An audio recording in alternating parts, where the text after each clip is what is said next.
అలాగే wave equation in conducting media, wave equation in conducting media phasor form notation, phasor form ఇలా రాయాలనుకుంటున్నాను అనుకోండి, ఎలా రాస్తాం అనేది చూద్దాం. మామూలుగా మనకి ఫార్ములా ఏంటంటే వేవ్ ఈక్వేషన్ ఐడెంటిఫై చేసినప్పుడు del square is equals to mu sigma doh E by doh t plus mu epsilon doh square E by doh t square అనేది ఈక్వేషన్. దీన్ని మనం mu sigma doh by doh టీని J omega E plus mu epsilon doh square E by doh t square అంటే J square omega square ఈ అంటే minus omega square E అని రాయొచ్చు.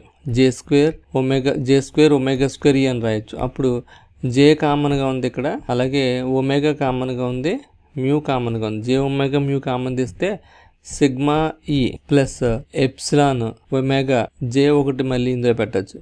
అప్పుడు ఇలా రాయొచ్చు. అప్పుడు జే ఒమేగా మ్యూ ఇంటూ దీంట్లో మళ్ళీ ఈ కామన్గా ఉంది కాబట్టి sigma plus j omega epsilon into E అని రాయొచ్చు కదా.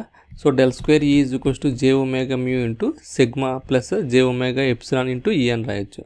Okay, therefore j omega mu into sigma plus దీన్ని గామా స్క్వేర్ కింద రాసుకోవచ్చు. Therefore del square E is equals to gamma square E అని రాసుకోవచ్చు. Therefore gamma square is equals to j omega mu into sigma plus j omega epsilon. Gamma is equals to root of J omega mu into sigma plus j omega epsilon. Okay.